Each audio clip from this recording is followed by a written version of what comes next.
प्रातः क्लास चल रहा था 18/5/1967।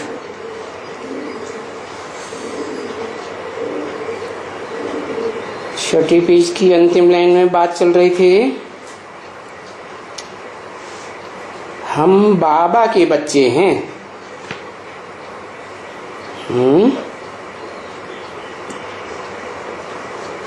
किसके बच्चे हैं? बाबा के या बाप के? किसके बच्चे हैं?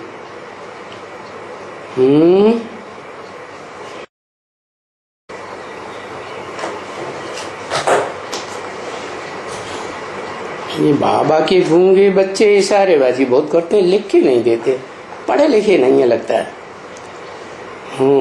शिव बाबा।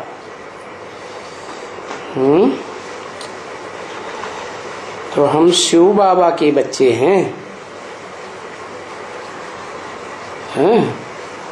और बाबा हमको अभी वर्षा देने आए हैं।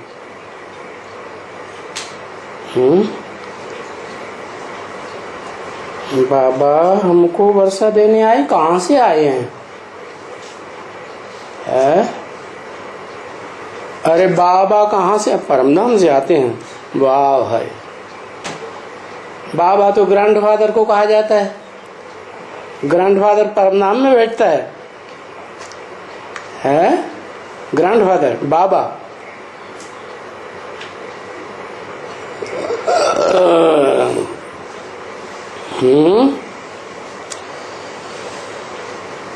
बताओ।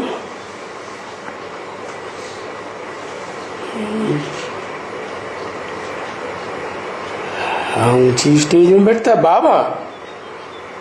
बाबा ऊंची स्टेज में बैठता है। लो, अरे एक बात करो ना, कभी कहते हो क्या साकार आत्मा और निराकारी आत्मा जो सदाशिव है वो कभी साकारी बनती ही नहीं। इन दोनों आत्माओं का मेल बाबा कहा जाता है। कभी कहते बाबा ऊपर से आता है। अरे जो ऊपर से आने वाला सूरज चांद सितारों की दुनिया से पार से आता है, वो तो आत्माओं का बिंदु बिंदु आत्माओं का बाप है। उसको शरीर तो है ही नहीं, तो वो तो ऊपर से आता है। लेकिन यहाँ ऊपर से आने वाले को जिसको बाप कहा जाता है, सुप्रीम फादर, उसकी बात थोड़ी पूछी जा रही है। यहाँ तो बाबा की बात पूछी जा रही है। बाबा हमको अभी संगम में वर्षा देने आए हैं। बताओ। अरे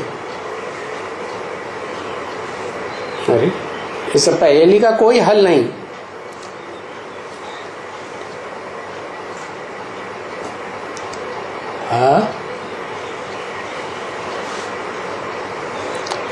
अरे बाबा हमको अभी वर्षा देने आए हैं। कौन बोल रहा है? अरे कौन बोल रहा है ये भी भूल गए। कौन? लिखो ना। इशारेबाजियां करना नहीं छोड़ेंगे। ब्रह्मा बाबा वर्षा देते हैं। लो, लेकिन नई बात और सुनो। वो दाढ़ी मूछ वाले ब्रह्मा बाबा से वर्षा लेना है। दाढ़ी मूछ वाले खुद ही भिखारी होते हैं, तो वो काय का वर्षा देंगे? ले ले।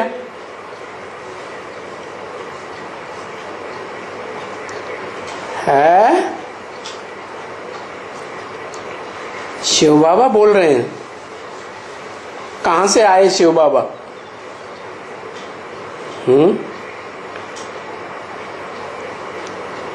अरे शिव बाबा कहां से आए? जिसको हम शिव बाबा कहते हैं वो इस सृष्टि की बात है या परमधाम की बात है, आत्माओं के लोक की बात है? तो इसी सृष्टि पे हैं, तो फिर आए कहां से?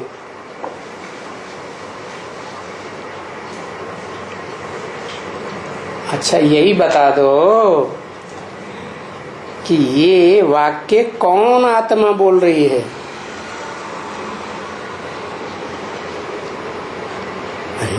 आत्मा बोलती है कि शरीर बोलता है जड़?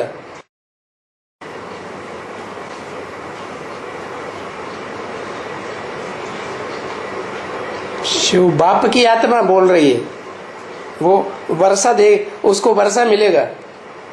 बाबा हमको अभी वर्षा देने आए हैं। शिव बाबा बोल रहा है। शिव बाप जैसे तुमने लिखा, बस शिव बाप। शिव बाप की तो यहाँ बात ही नहीं हो रही, यहाँ तो बाबा की बात हो रही है। अरे ये वाक्य बोलने वाला है मनुष्य सृष्टि का बाप, क्या? जिसमें शिव बाप प्रवेश करते हैं, वो बोलता है बाबा। किसको बोलता है बाबा?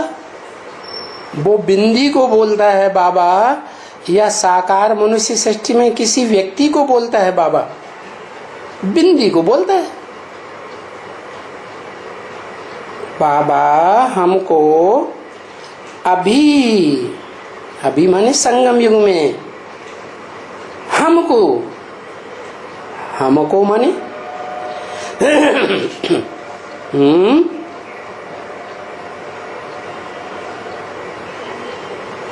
हमको माने किसको? एक को या ज्यादा को? है फिर इशारेबाजी। आदत से मजबूर बेचारा हो गया आखिरी जन्म में। ज्यादा बच्चों को हम कहा जाता है, एक को कहा जाता है मैं, मुझको। तो बाबा हमको में कम से कम दो तो होंगे। तो कौन कौन है दो?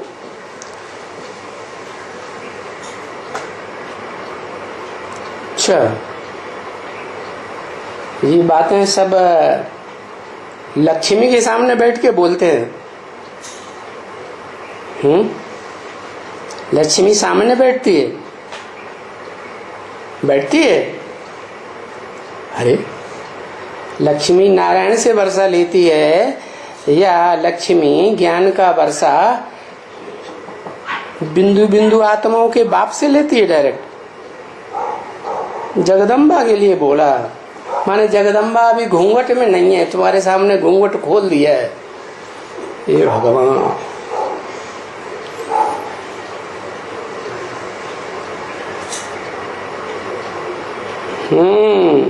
हमको का माने एक व्यक्ति नहीं है, कम से कम दो हैं, ज्यादा भी हो सकते हैं। तो बोलने वाली आत्मा कौन? आदम। और हमको किसके लिए कहा है? ये क्या? 8 के लिए कहा, ज्यादा से ज्यादा।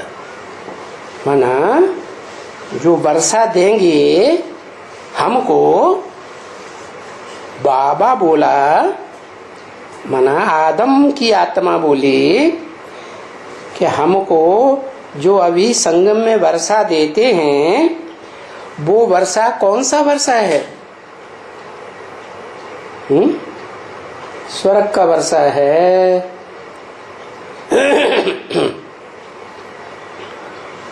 कि कोई और वर्षा है? ज्ञान का वर्षा देने आए। क्या यह अखूट ज्ञान का भंडार है ना शिव बाप ज्योति बिंदु, जन्म मरण के चक्कर में नहीं आता है, इसलिए सारा ज्ञान उसकी आत्मा में भरा हुआ है, जन्म जन्मांतर का भरा हुआ है। तो वो ज्ञान का अखूट वर्षा देने के लिए बाबा अभी संगम युग में आए हैं। कहां से आए हैं?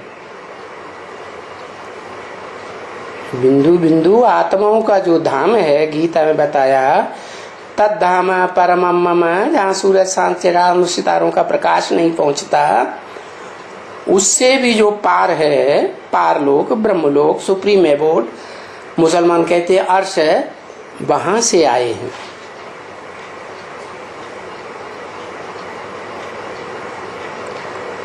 आत्मा को तो आत्मा ही कहेंगे, है? आत्मा को कोई देह तो नहीं कहेंगे। तो ये ज्ञान का वर्षा कौन लेती है? आत्मा ही लेती है ना।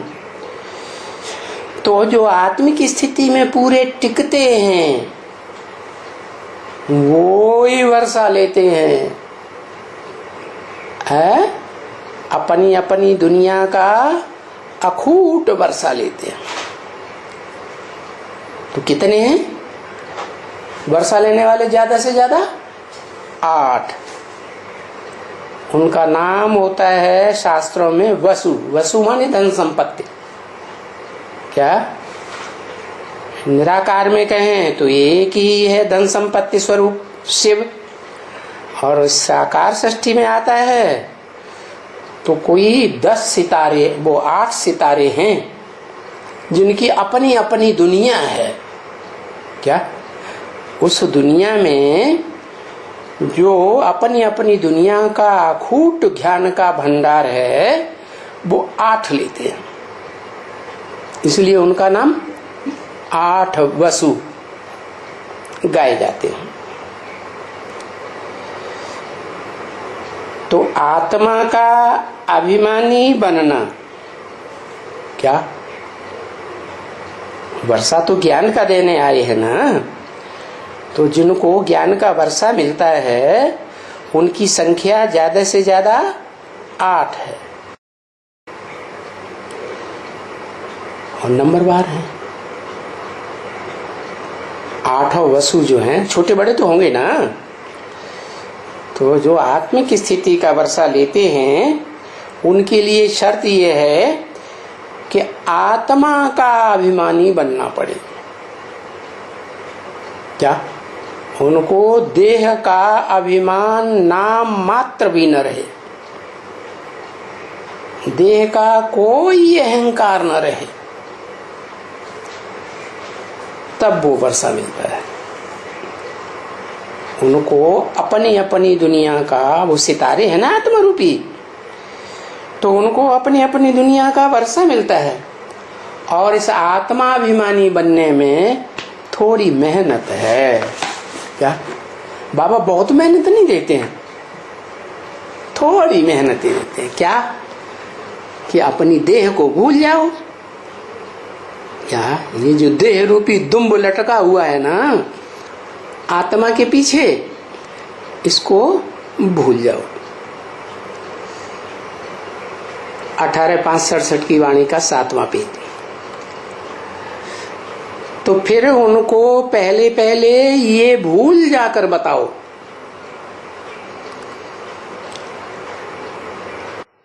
समझाने वालों को, जो समझने के लिए है आतुर हैं लेकिन आते नहीं हैं,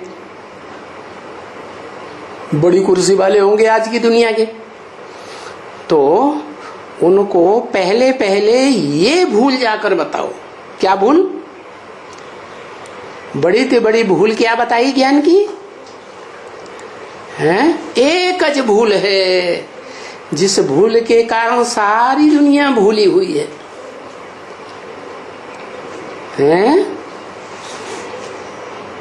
वो भूल है गीता का भगवान बच्चे को बताई दिया। जिस बच्चे की पूजा करते हैं, कृष्ण बच्चा, पूजा तो पवित्र की जाएगी ना, है? जिसमें पवित्रता नहीं होती है वो तो राक्षस कहे जाते हैं।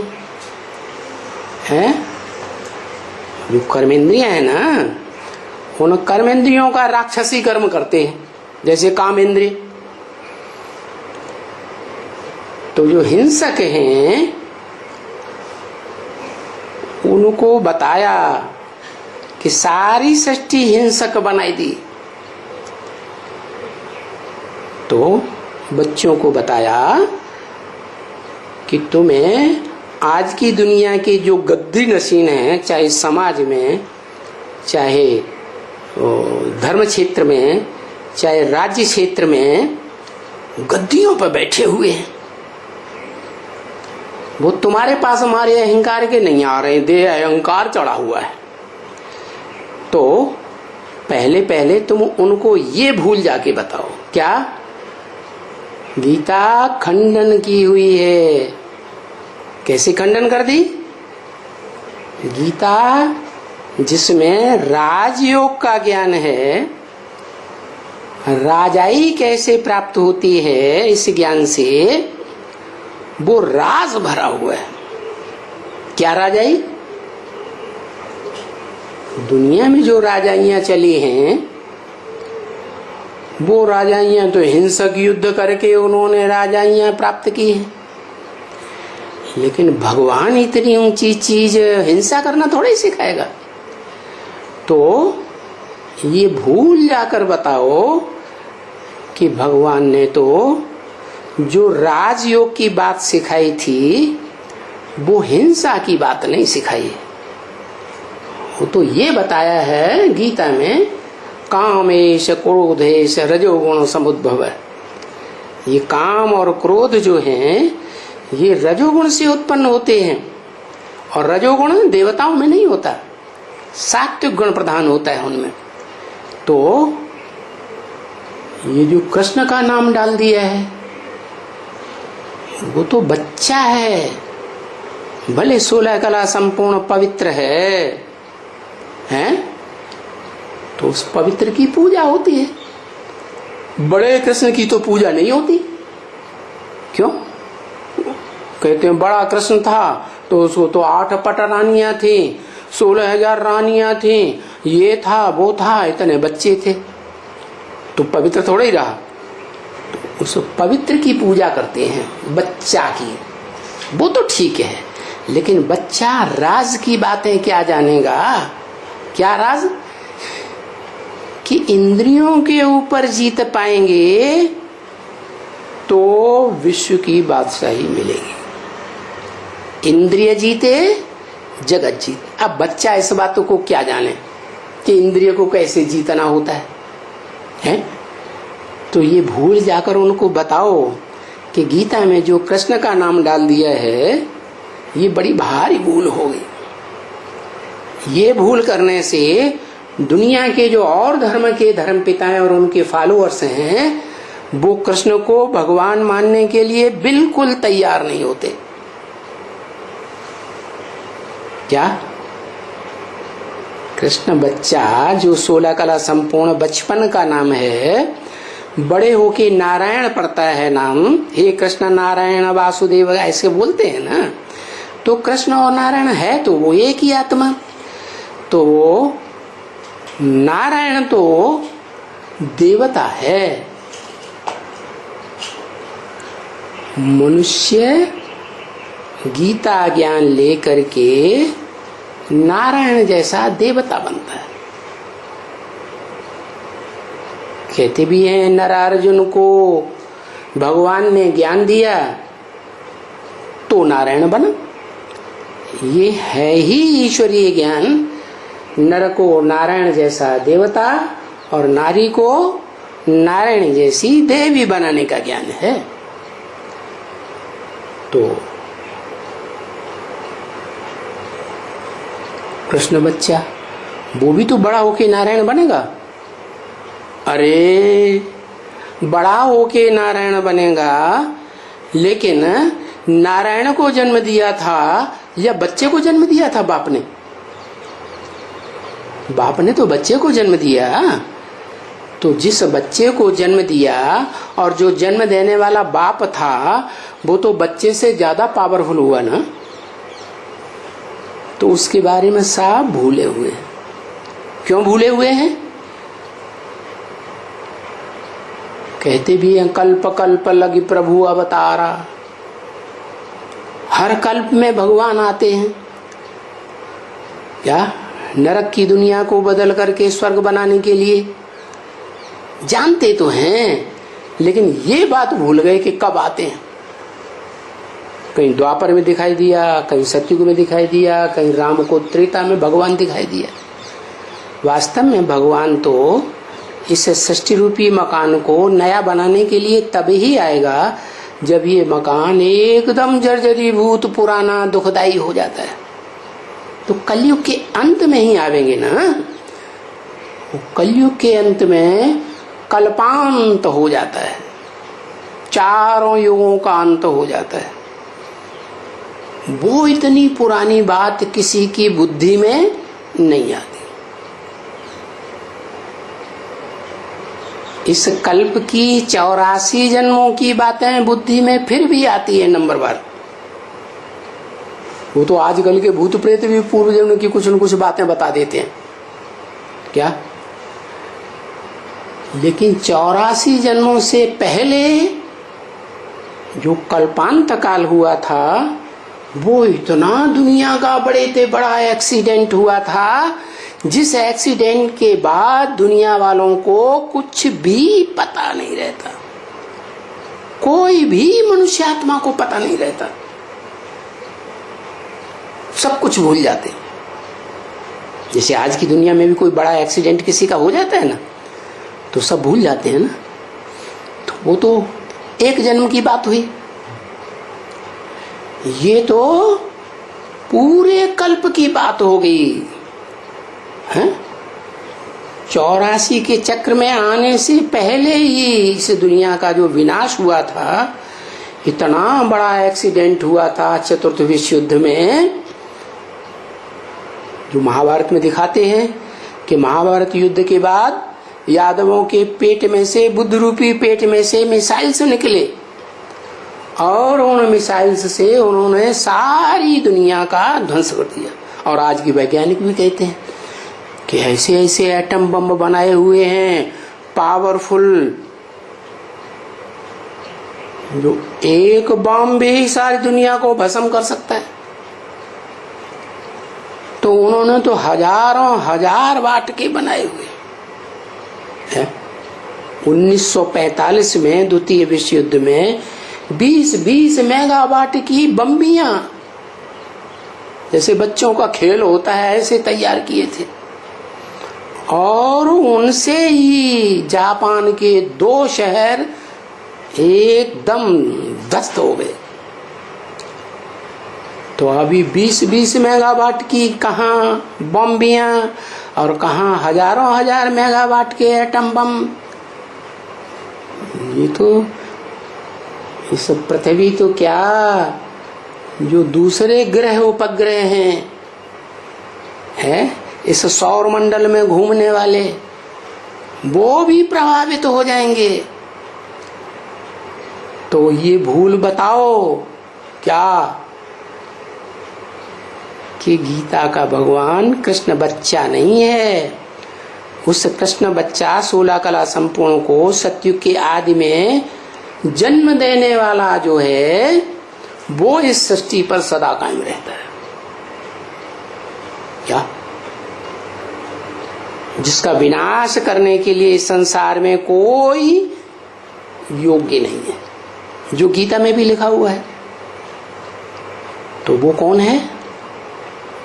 उसको सिख लोग भी कहते हैं अकाल पुरुष, अकाल मूर्त। कैसी मूर्ति? मूर्ति माने साकार, ऐसी मूर्ति जिसे मूर्ति को कोई खंडन नहीं कर सकता, कोई मार नहीं सकता, क्योंकि शरीर को ही मारा जाता है, आत्मा थोड़ी मरती है। तो जिस व्यक्ति ने पैदा किया था कृष्ण को, 16 कला संपूर्ण बच्चे को, उस व्यक्ति के बारे में किसी को पता नहीं रहता।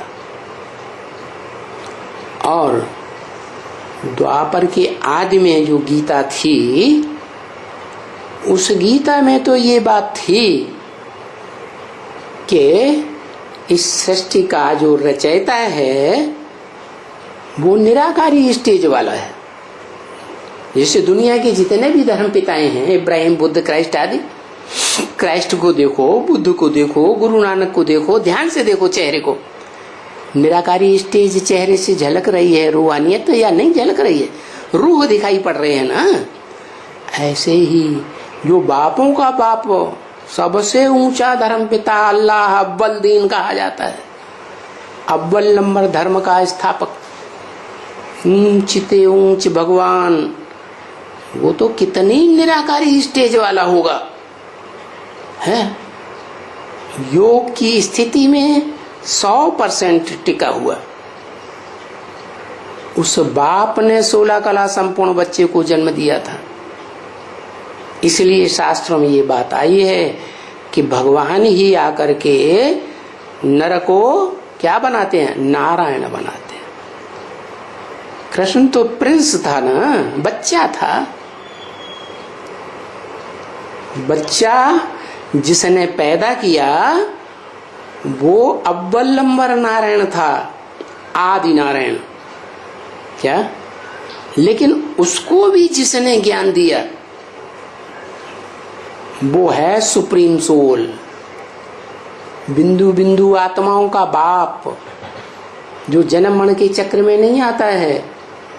तो वो जन्म मरण के चक्र से न्यारा अखूट ज्ञान का भंडार सत्य, सिवाय सत्य के कुछ भी नहीं।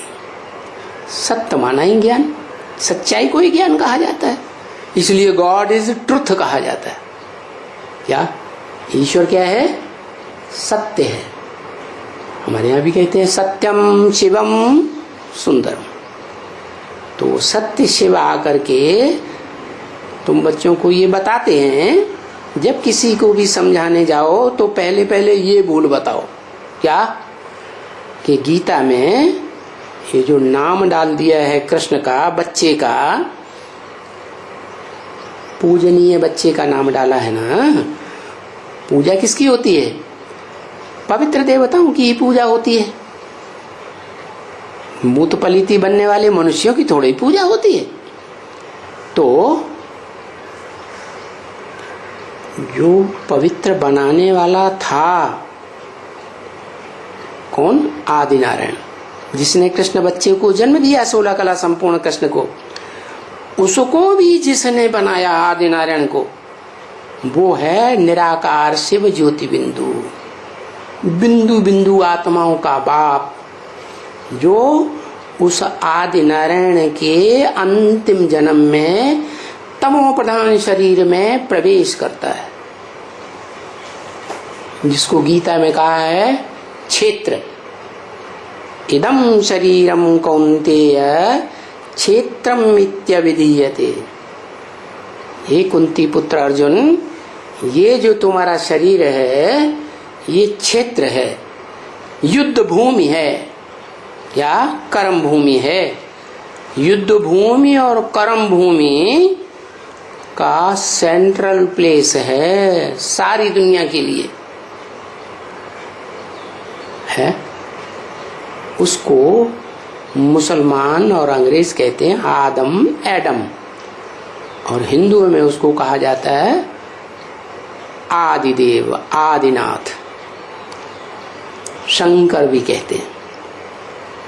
तो उस शंकर में प्रवेश करके शिव ज्योति बिंदु सुप्रीम सोल ने वो अखूट ज्ञान का भंडार उसको दिया, और अखूट ज्ञान के भंडार के आधार पर उसने जो योग लगाना सीखा। क्या? किससे योग लगाना सीखा? उससे ऊंचा कोई होगी आत्मा ना। तो आदम से ऊंची आत्मा है जिसको कहते हैं खुदा, सुप्रीम सोल, शिव। उसकी आत्मा का ही नाम शिव है, उसके शरीर का नाम होता ही नहीं, शरीर ही नहीं है। तो वो सुप्रीम सोल शिव आदम में, अर्जुन में, उसके रथ में प्रवेश करता है। तो जिसने प्रवेश किया, किस लिए प्रवेश करता है? उसको आप समान निराकारी, निर्विकारी, निरहंकारी बनाने के लिए प्रवेश करता है। तो अर्जुन को, आदम को, मूर्तिमान शंकर को जो याद का पुरुषार्थ करता है ना, उसको आप समान बनाया। आप समान बनाया माने देह को भूलना सिखाया। क्या करो, क्या करो? अपनी आत्मा सितारे को याद करो। भ्रकुटी के मध्य में जो आत्मा बैठी हुई है, जो गीता में कहा भ्रूर मध्य प्राणमावेश सम्यक, भ्रकुटी के बीच में उस सितारे को याद करो। क्यों? नाक के ऊपर याद करें तो? गीता में ये भी तो लिखा हुआ है, नासिका के अग्रभाग पर ध्यान दो। नहीं,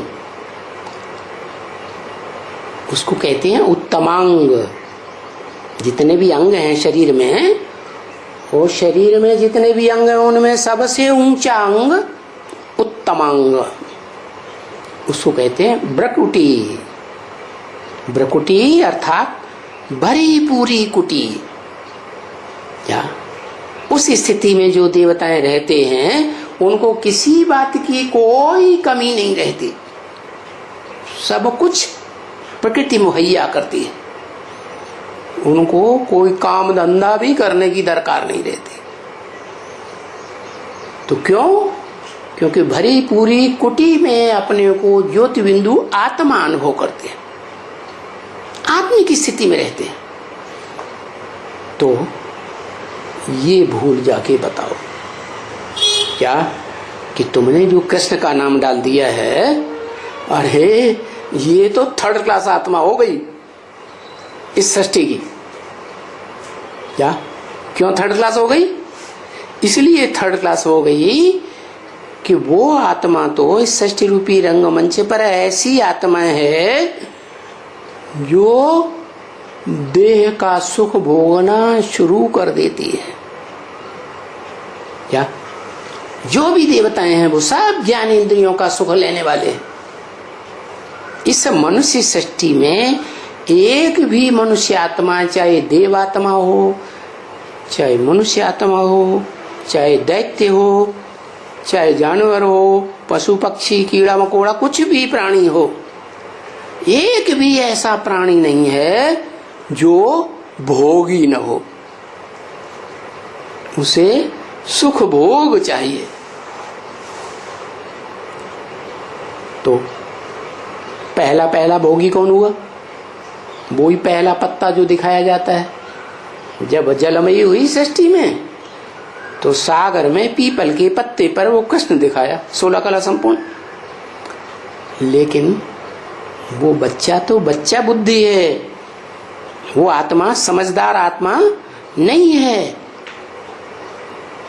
इसलिए उस बच्चे के बाद जितने भी बच्चे पैदा होते हैं सृष्टि रूपी रंगमंच पर, जितने भी सृष्टि रूपी वृक्ष के पत्ते 500-700 करोड़ होंगे, सब भोगी। लेकिन उस सृष्टि वृक्ष के पत्ते को जन्म देने वाला कोई बीज होगा या नहीं होगा?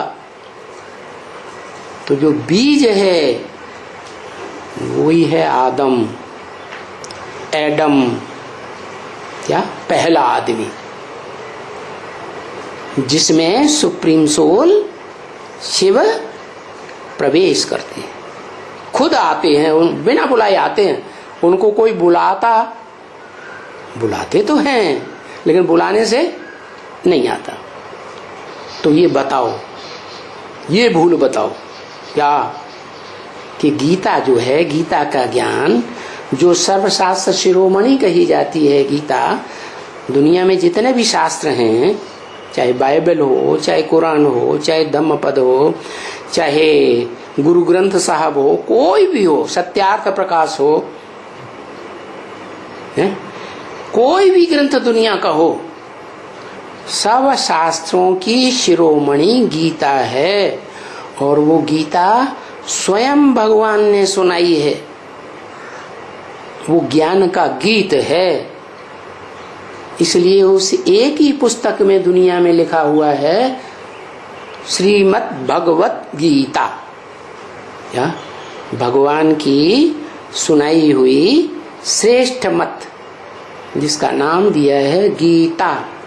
ये गीता में जिसने वो ज्ञान दिया है सुप्रीम सोल ने, उसका नाम ही उड़ाई दिया। अच्छा चलो, उस सुप्रीम सोल का तो अपना शरीर नहीं होता है, जन्म मरण के चक्र से न्यारा है, गर्भ से जन्म लेता ही नहीं। लेकिन वो इस सृष्टि पर जब आता है तो जिस मनुष्य तन में प्रवेश करके पार्ट बजाता है उसका नाम भी उड़ा दिया, जिसको कहते हैं आदम, एडम, शंकर। अर्जुन को तो गीता में मनुष्य समझ लिया है, साधारण नर समझ लिया है। अरे नर तो नरक बनाता है। क्या नर क्या बनाता है, क्या करता है? नर करने वाला है नरक की रचना। तो फिर नर को नारायण बनाकर स्वर्ग में भेजने वाला कोई होगा ना, तो वो ही है निराकार शिव। और जिस साकार मनुष्य में प्रवेश करता है वो दोनों का कॉम्बिनेशन जो बनता है, एक व्यक्तित्व, एक पर्सनालिटी, एक शख्सियत, उसको कहा जाता है शिव बाबा। क्या तो बताया, ये उन गद्दी नसीनों को जाके समझाओ जो तुम्हारे पास मारे अहंकार के सुनने के लिए आते ही नहीं है। क्या बात बताओ कि गीता का भगवान कृष्ण बच्चा नहीं है, जिसकी पूजा की जाती है घर घर में भारत में। ये बड़ी भारी भूल कर दी है क्या कि गीतापति भगवान, उसकी जगह बच्चे का नाम डाल दिया, कृष्ण को भगवान बनाई दिया। अरे बच्चे को माता का पति बनाई दिया, जुल्म कर दिया, करने वालों ने जुल्म कर दिया। ये तो बड़ा भारी जुल्म हो गया। ये भूल बताओ, ये भूल जब तक नहीं सुधारेंगे तब तक ये दुनिया सुधरने वाली नहीं है। उनके पास जाकर बताओ, क्या वो अहंकार में, देह अहंकार में अटे पड़े हैं, तुम्हारे पास नहीं आते?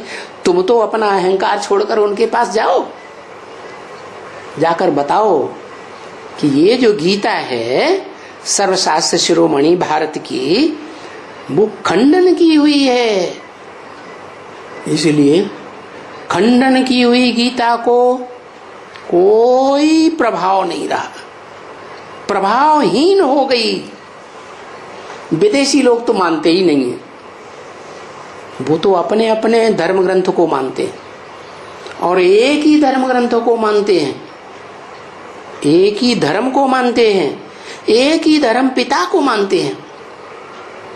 ये भारतवासी ऐसे उन विदेशियों के चक्कर में आ गए कि अपना धर्म ग्रंथ भी भूल गए। क्या?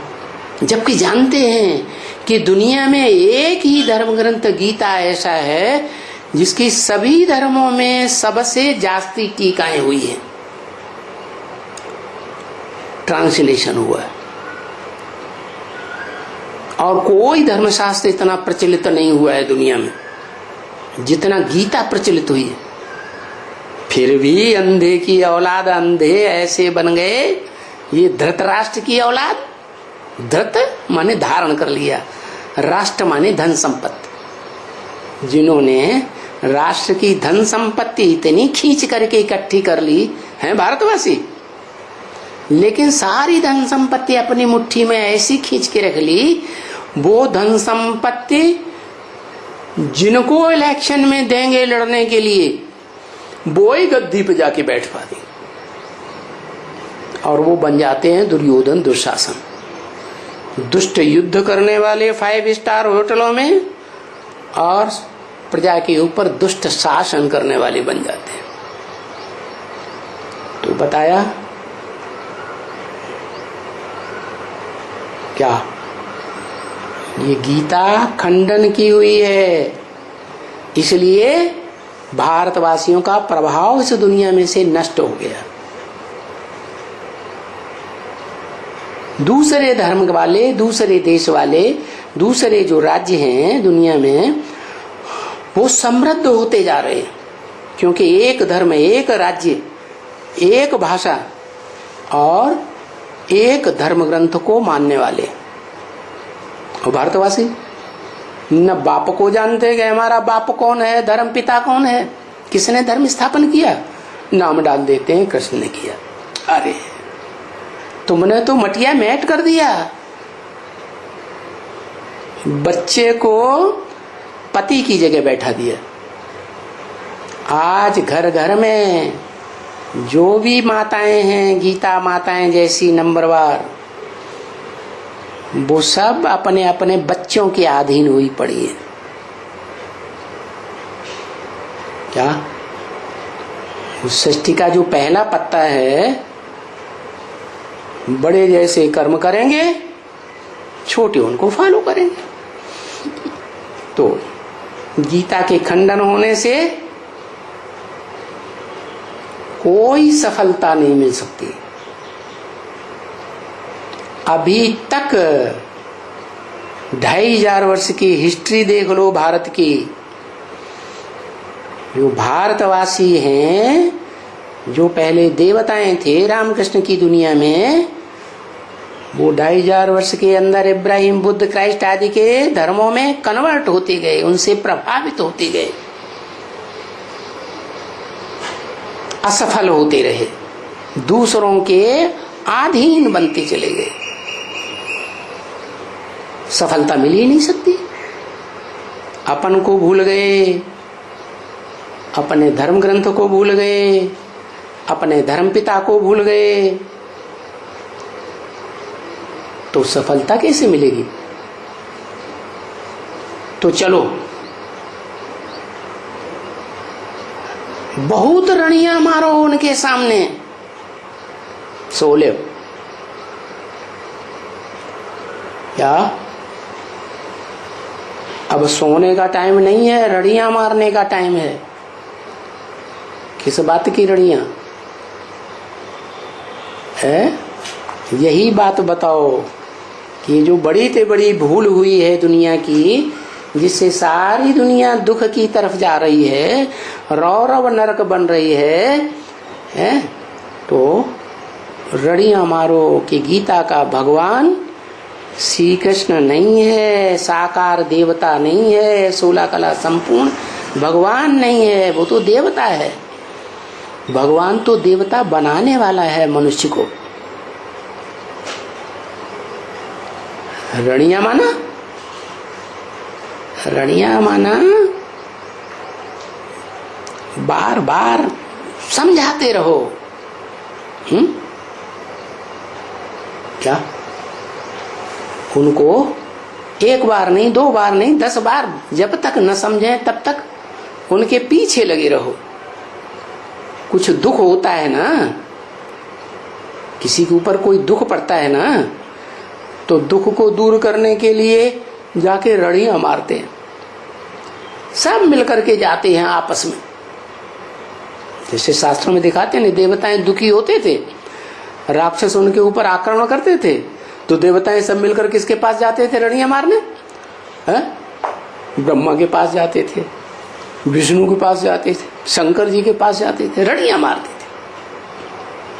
तो मिलकर के फिर वो जाते हैं गवर्नमेंट के पास। तो तुम भी क्या करो, दुनिया में भी कोई बहुत तंग दुखी होते हैं, प्रजातंत्र शासन में भी, तो इकट्ठे होकर के एजिटेशन करते हैं ना। तो तुम इस बात का संगठन बनाओ और उनके पास जाके रड़ियां मारो। गवर्नमेंट के पास, गवर्नमेंट के ऑफिसर्स के पास, गवर्नमेंट के जो एमएलए एमपी हैं उनके पास जाओ।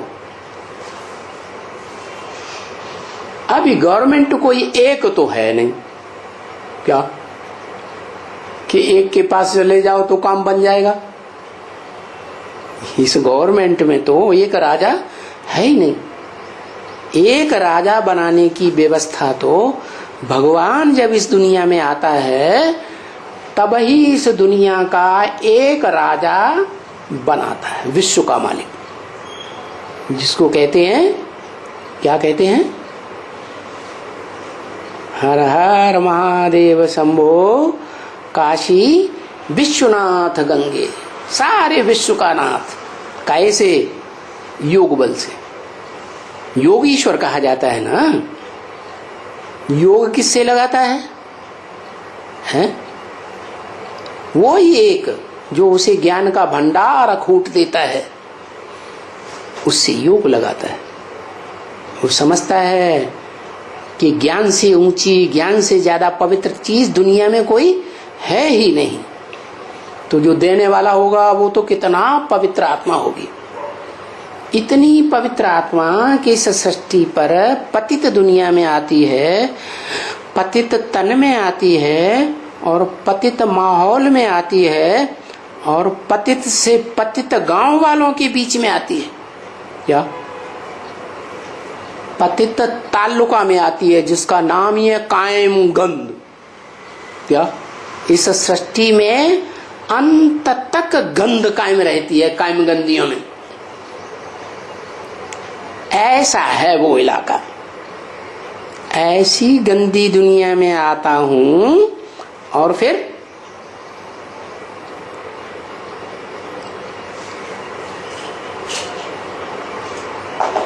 पवित्र रहता हूं, पवित्र ज्ञान सुनाता हूं। नहीं तो इब्राहिम, बुद्ध, क्राइस्ट, गुरु नानक, जितने भी धर्म पिताएं आए इस दुनिया में, खुद भी पतित होते गए, अपने फॉलोअर्स को भी पतित बना दिया और सारी दुनिया नीचे गिरती जा रही है। दुख बढ़ता जा रहा है। क्या? सुखी लोगों की संख्या संसार में कम होती जा रही है और दुखी लोगों की संख्या संसार में कीड़े मकोड़ों की तरह बढ़ रही है। तो देखो, ये 500 करोड़ जो पत्ते हैं मनुष्य मात्र, और भगवान क्या है? भगवान तो नर को नारायण जैसा देवता बनाने वाला है, हैं? और किसके द्वारा बनाता है? जितने भी नर हैं, जितने भी आदमी इस सृष्टि पर हैं, उन सबका जो बीज है, मनुष्य सृष्टि का बीज रूप बाप, उसके द्वारा बनाता है। तो इसलिए उसका नाम भारत में कहते हैं शंकर। और उस शंकर को जो मूर्तिमान है, मूर्ति वाला है, साकार शरीर वाला है, उसको आप समान निराकारी स्टेज में टिकाई देता है। ऐसी निराकारी स्टेज जिसमें देह का, स्मृति का नाम निशान नहीं रहता। देह की इंद्रियां भी भूल जाती, देह के संबंधी भी भूल जाते, देह के पदार्थ ही भूल जाते। एक ज्योति बिंदु शिव, और कोई की याद नहीं। क्या? तो प्रभावित हुआ, इस दुनिया वालों से प्रभावित हुआ सुप्रीम सोल? नहीं। तो देखो, वो सबसे जास्ती पवित्र कहेंगे ना उसे, हैं? एवर प्योर कहेंगे ना। हाँ, जिसमें प्रवेश करता है उसको भी आप समान बनाता है। लेकिन जिस युग में आता है, पुरुषोत्तम संगम युग में, कलयुग के अंत, सतयुग के आदि में, बस उसी युग के लिए बनाता है। क्या बनाता है? निराकारी, निर्विकारी, निरहंकारी। फिर वो भी नई सृष्टि का रचयिता है ना प्रैक्टिकल में। तो जिस बच्चे को पैदा करता है वो बच्चा दूसरी पीढ़ी हो गई नई दुनिया की।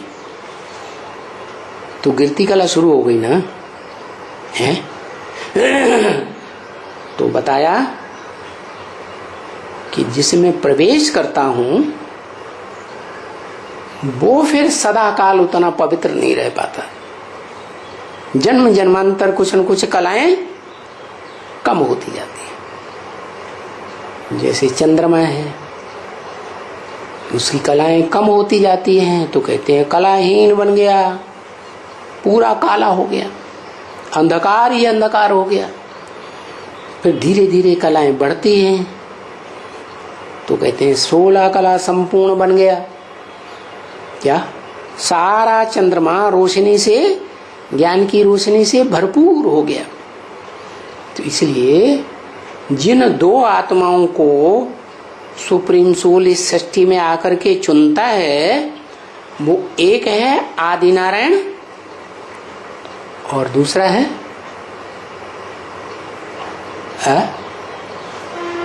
दूसरा क्या है? ब्रह्मा सो विष्णु। ब्रह्मा सो विष्णु कहा जाता है। माने दो ही हो गए, ब्रह्मा विष्णु तो एक ही हो गए।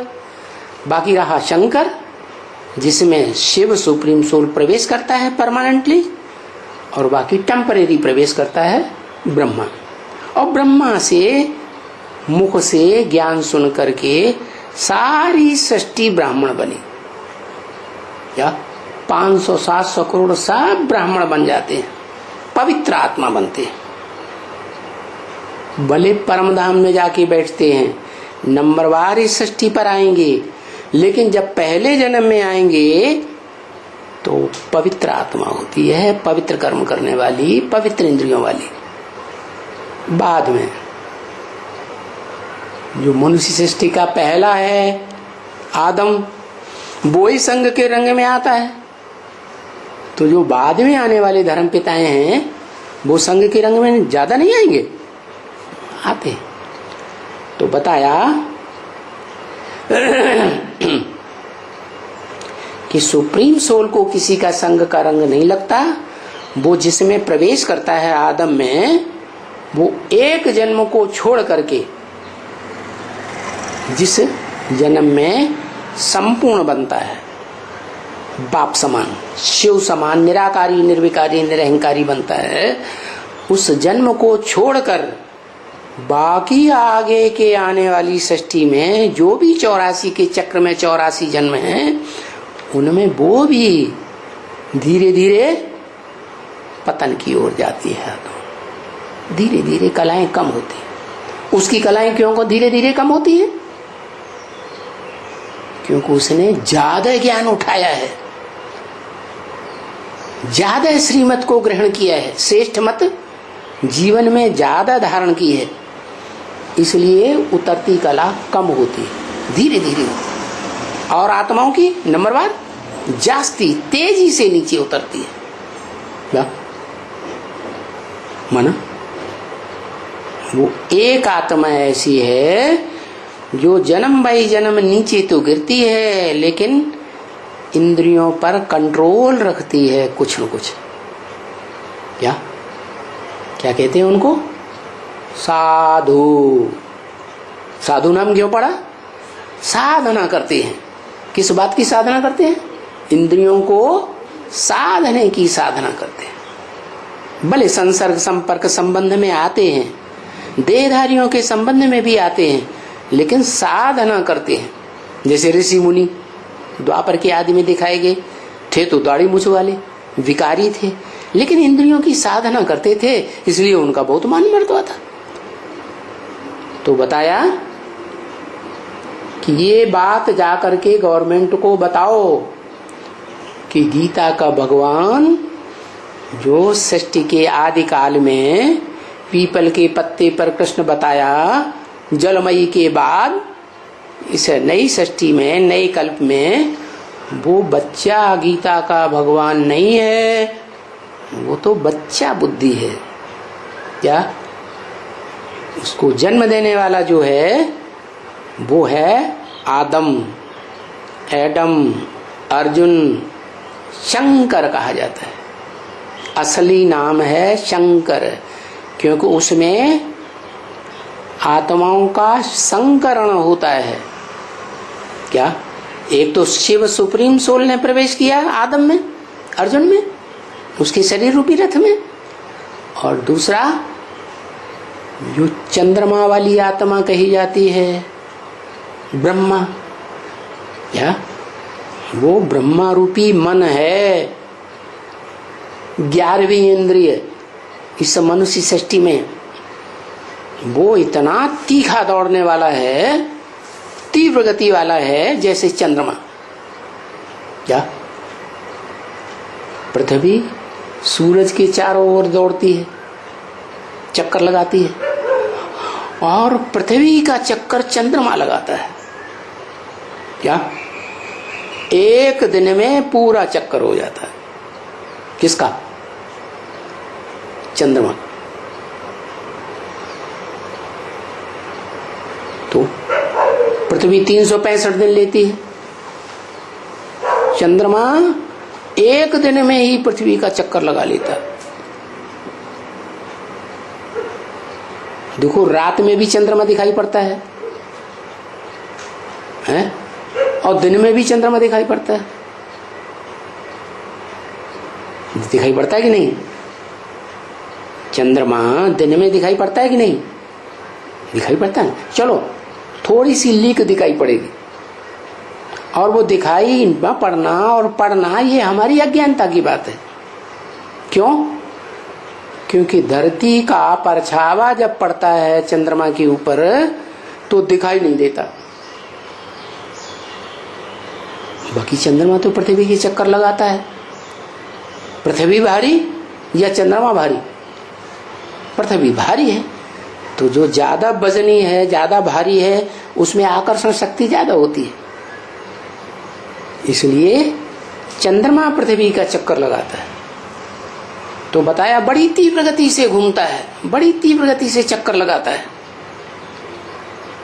तो वो हो गया मन। वो चंद्रमा नहीं जो जड़ सूरज चांद सितारों की दुनिया में के बीच में है। ये धरती के सितारों की बात हो रही है, चैतन्य सितारों की बात। धरती के चैतन्य सितारों में चंद्रमा के रूप में पार्ट बजाने वाली आत्मा दादा लेखराज ब्रह्मा है। तो वो ब्रह्मा और वो शंकर या आदम वाली आत्मा और एक शिव, ये तीनों एक शरीर में प्रवेश करके पार्ट बजाते हैं, एक व्यक्तित्व। तो भगवान का प्रैक्टिकल स्वरूप कहा जाए तो आत्मा को पकड़ेंगे या आत्मा देह के मेल को पकड़ेंगे? मेल को पकड़ेंगे। तो बताया मिलकर के, जैसे दुनिया के लोग बड़े बड़े गवर्नमेंट के लोगों के पास जाते हैं, मिनिस्टर्स के पास जाते हैं, राष्ट्रपति के पास जाते हैं,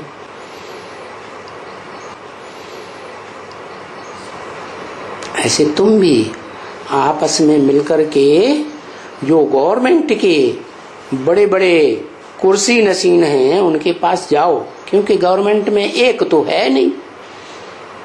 ऐसी गवर्नमेंट तो भगवान ही आकर के बनाता है। कैसी गवर्नमेंट? वसुधैव कुटुंबकम वाली गवर्नमेंट, जहां एक ही मनुष्य होता है सारी दुनिया का संचालन करने वाला, शासन करने वाला।